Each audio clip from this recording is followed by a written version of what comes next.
Welcome to the BFL Footy Show here on Geelong Local Footy FM Facebook page and also live on maxblakemedia.com. A big round of BFL coming up. We'll preview that coming up soon with Matthew Gibbs from the Geelong Addy. But on the line now, we're joined by Barwon Heads full forward in Daniel Hovey. Good afternoon, Daniel, and thanks for joining us today here on the BFL Show. No worries, mate. It's a pleasure to be on. Well, this is the first one, so a bit of pressure on you, mate.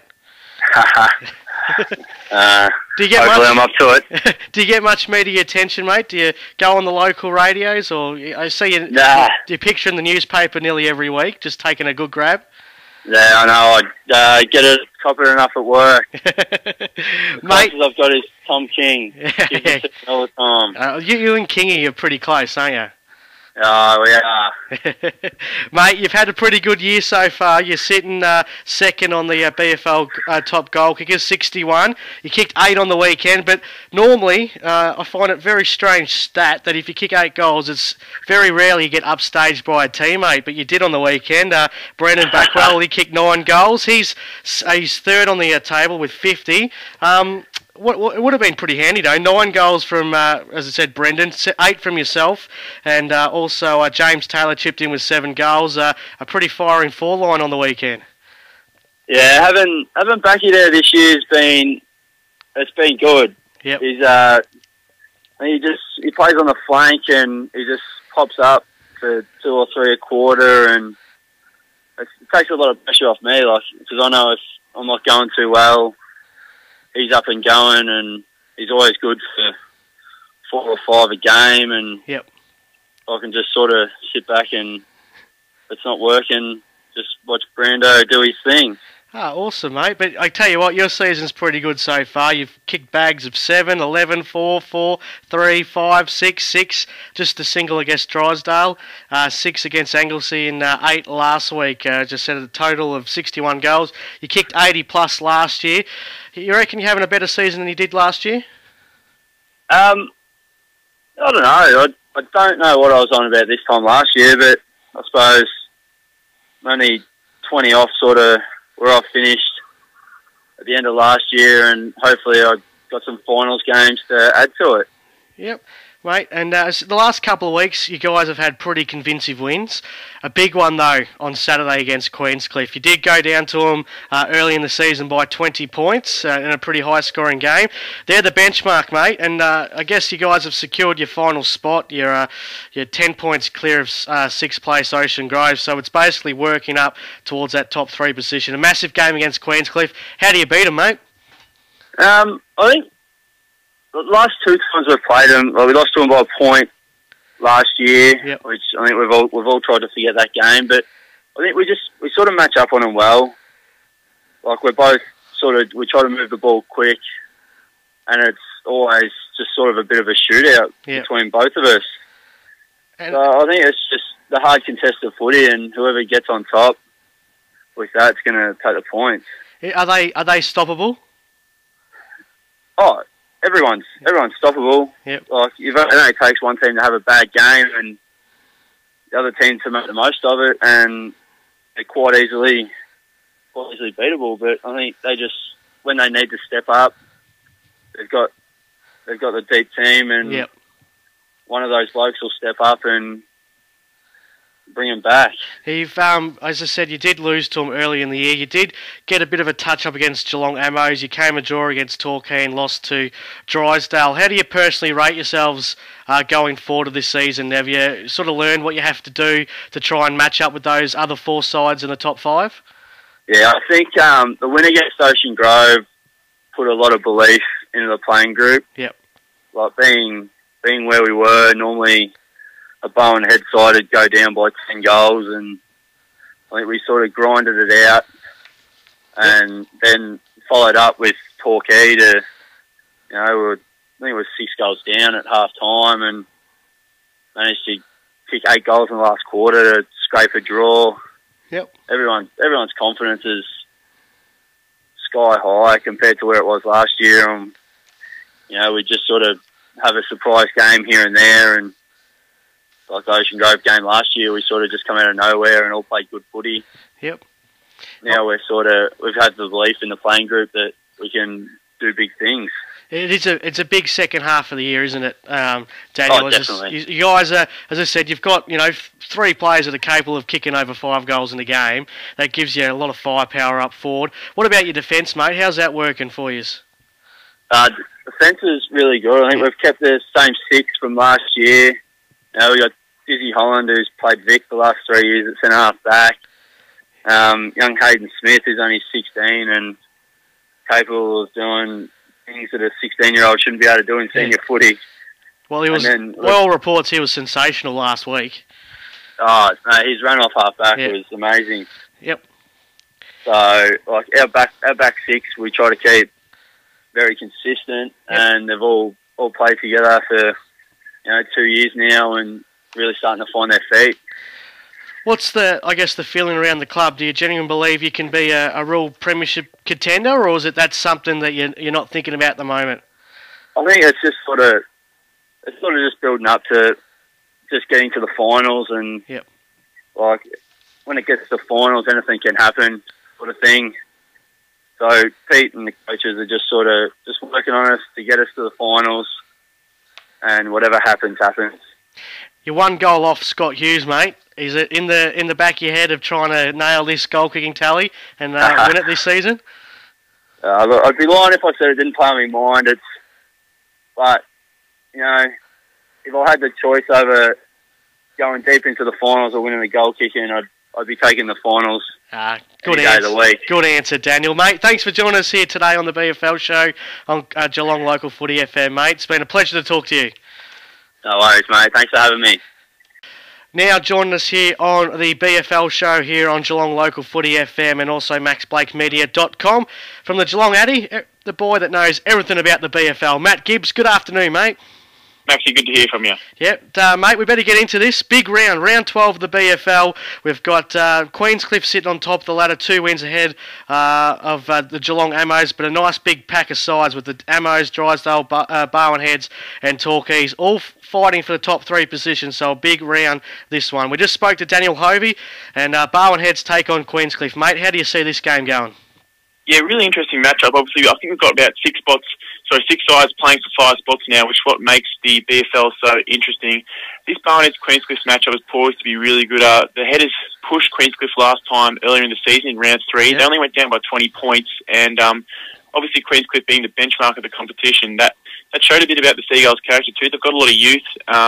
Their forward line of Daniel Hovey, Brandon Backwell, and now James Taylor as well was really effective last week. They kicked something like 23 or 25 goals between them, which just showed how potent they can be when they're all in their game. Yeah, it's amazing, mate. But can anyone beat Queenscliff? I know a lot of players say anyone can be beaten, any day. But Queenscliff, they seem to be able to step up when they want to. Because 2 weeks ago against Geelong Ammos, I think everyone sort of thought, well, this is the chance that finally Queenscliff can get done. But they just rose to another level, didn't they? Well, that was it. I totally agree with you there. I mean, that was the big chance for Queenscliff to go down, for the Ammos to prove that they could match up with the top side in the comp. But I think the best quality about Queenscliff and about Tom Lim's side is that when they are pushed and when they are challenged, they can always go up to an extra level. And we saw that against Anglesea earlier in the year. One of the lower sides really pushing the Cougars to the brink. They only won by 11 points. Yeah.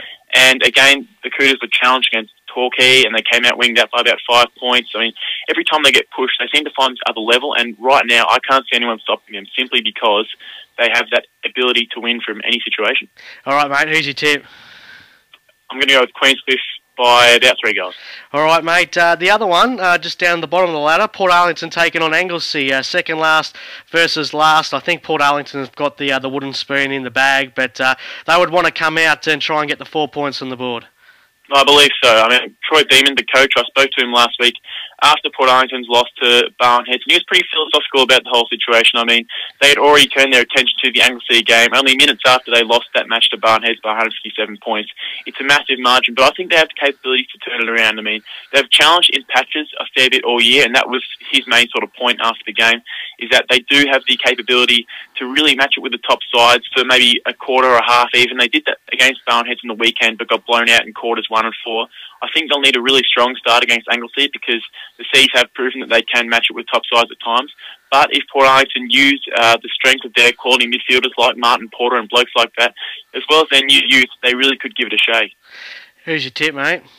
I'm going to go with Anglesey, but you know what? I would love to see Port Arlington get up just for the good of the league. Yeah, I think everyone does. Just their second side, aren't they? You sort of just want to see the bottom side get up, but be a very interesting game. Another one too, mate, is Geelong Ammo's taking on Ocean Grove, because the Groves, the Grubbers, they are 10 points out of the top 5, with Torquay sitting 5th.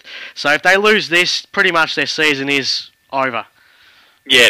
Spot on, and it's a massive game every week now for Ocean Grove. I mean, they defeated Motta by 93 points last week, but I mean, they've struggled to win at home all year. Obviously, this game is at Queen's Park, so that may actually be an advantage for them, oddly enough. The last time they played the Ammos, which was a game in round 3, they really took it to them for a half, and they led at half time, and things seemed to be going really well. And then the Ammos hit back in the second half, and almost like Ocean Grove just fell away. Their concentration lapse has been one of their main problems all year. And that's something they're going to have to eradicate in the weekend if they are to win. It's going to be a really tough game. You'd have to side with the Ammos simply because of their recent form. But the thing is with Ocean Grove is that they seem to be able to really push top sides on their day when they're working at their best, because their side looks so good on paper. I mean, their midfield is littered with GFL stars from years gone by. They've got a really strong forward line with Shane Jack and Travis Gavin, who can combine and kick 20 goals together on a day. It looks so good on paper, but I don't know, the Grubbers just haven't really had the opportunity and the chance to really put it together this year. Yeah, pretty disappointing. Where did you actually put Ocean Grove at your pre-season predictions, Gibbsy?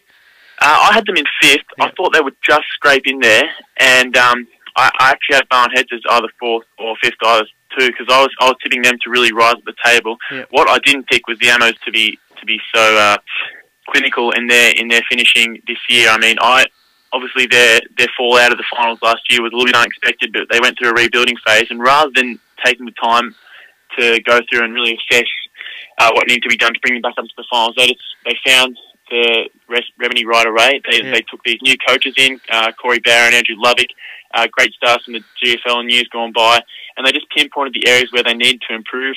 Got a new full back in, who's their captain, got a couple of midfielders in, and they are really flying high right now, the Ammos, so I'm going to have to tip them this weekend. Also, their loss against Queenscliff would have knocked the stuffing out of them, and I think last Sunday everyone sort of came to the game thinking, well, the Torquay, they were pretty good the week before, but they rose to a level 2, the Ammos, so I guess credit to them bouncing back after, a real kick in the gut sort of a loss, wasn't it, against Queenscliff? Yeah, definitely. I agree with you there. I mean, I went with the Ammos last week against Torquay only because I thought, well, I guess their previous match against them earlier in the year showed that sort of form, and they know where Torquay's weaknesses are. And I think their research, particularly within the two coaches of the Ammos, they've got that ability to research really deeply into their opposition clubs. I think that's why they've been so successful this year in their matches. I mean, their ability to stay at the top of the ladder for so long after finishing 7th last year, or 6th or 7th even, was really quality for them. So you're going for the Ammos? All right, next game, Newcombe taking on the Torquay Tigers. Both sides got a bit of a reality check last week. Newcombe going down to Queenscliff 175-19 after a pretty good season so far. 2-8-1 so far is their record. So I guess a better season than previous. And Torquay, after a strong win against Mottawarri on the back of Scotty Hughes' 13, they got a bit of a touch-up against Geelong Ammos. How do you see this game, Gibbsy? Yeah, well, with the Newcombe game in particular, I mean, a couple of weeks ago in the Echo, I did my mid-season report card, and I gave Newcombe a B, and I thought that was really fair grading because they've won 3 games this season, and it's something they haven't done in a season since their 07 premiership year. I mean, they've beaten a team other than Port Arlington for the first time since 2007 when they toppled Mottawarri, and that was a great win, not only for the club, but for the league as general. Obviously, it shows how far Mottawarri have fallen through depletion, injuries and that sort of stuff, and a bit of bad luck too. But it also said a lot about Newcombe and the way they went about it. And Ryan Coy, who came in, and he said he was excited to work with a blank canvas as a new coach, and what he's done is really remould the club from the ground up. I mean, off-field, they're in a lot better position now than they were 3 years ago when we were talking of extinction and being kicked out of football, Geelong and things like that. Now things are really looking up. They pushed Torquay last time for best part of 3 quarters. They're only down by 2 goals at 3-quarter time, which was a real shock to me and everyone else because, like, last year's runners-up, you think they'd be toppling Newcombe fairly easily. So being at Grinter Reserve, I wouldn't give Torquay the win straight away. I mean, you can have some sort of chance if they can mount an early lead. I'm still going to side with Torquay, as most pundits would, but Newcombe do have a slight chance. They were very good a couple of weeks ago, Torquay. I went and saw them play on Sunday afternoon footy up at Mottawarri, and Scotty Hughes kicked his 13 goals. And then last week, they weren't all that flash against the Geelong Ammos. A bit hot and cold, aren't they, Gibbsy? Yeah, they sort of came crashing back to earth last week. I think that's really one problem that Craig McCall and Mark McFarlane need to sort of get rid of. We saw probably their cold side against Barwon Heads a few weeks ago, where they had a draw at Howard Harmer Reserve, and after leading by, I think, 43 points it might have been at one stage during the late second quarter and early into the third quarter, it seemed like it was curtains for the Seagulls, but they rallied. Their home crowd is probably the biggest advantage in the league, Barwon Heads. Yep. And Torquay just dropped their heads. And I know they've got a good mixture of young and old, but when they do get a few goals kicked on them, they do have the tendency to drop their heads and fall away a little bit. So maybe we saw that, especially in the game against Ammos last week. I mean, it was close up until three-quarter time, and they blew them out of the water in the last quarter because Torquay would have just dropped their heads and put that cue in the rack. All right, mate. Mottawarri taking on Drysdale, mate. The Hawks should get this one, shouldn't they? Cement their top 3 spot. I'm pretty confident with that decision, Maxie. I mean, Drysdale has been pretty clinical all year. John Fitzgerald has got them really worked out. I mean, he's come in with a little bit of pride BFL experience, having coached the interleague side last year, and now he's really cemented his spot in the league as one of the league's best coaches. And he's taken on this Drysdale role and blooded a bit of youth and kept going with the older guys, and he's really found that good mix. I mean, Mottawarri have been unlucky all year. You'd still like to give them a little bit of a chance at home because they know that home ground so well. They know when to kick with the heel and what sort of thing, so they have all that sort of tactics worked out. And we saw how good they could be in 2012 when they made it to the prelim final. But Drysdale should have the edge this weekend simply because their recent form has been so much better than Mottawarri, who have just been simply unlucky. What about Mottawarri? Where'd you put them at the start of your the pre-season, mate, in your rankings? I had them finishing 6th, I believe. I'm just trying to think off the top of my head here. I don't know if it's my pre-season rankings on me, but I mean, I thought they were another genuine shot at finals. I mean, it was a fairy tale story in the fact that they pushed up, and I mean, they brought in a couple of players mid-season, Davenport and Meeson was also really effective, but you take out those two guys and you've lost a fair bit of quality. I mean, Josh Finch can't do it all on his own. Yep. I wonder what the future is for Matty Sproul. I mean, he's had a pretty long tenure at Mottawarri. I was just thinking about, since I started covering the BFL for the Addy in 2010, I've seen a different coach at every single side apart from Mottawarri. So he's been the longest standing in the BFL for the last few years at least. You wonder what his sort of goals are for the club now. I know he was sort of keeping mum about his decision to go on this season after last year's loss in the prelim. He decided to, obviously, as we know. But it's just a worry now as to where Mottawarri can rebuild and pick it up. It'd be a great win for them if they were to get the points this weekend, just to show the club they still have a little bit of confidence left in them. But I'm honestly siding towards Drysdale on this one. All right, Gibbsy, that's round 12 or in a nutshell. We'll talk to you same time next week. Thank you, Maxie. Sounds very good. Cheers, mate. This is the BFL show here on Geelong Local Footy FM and maxblakemedia.com.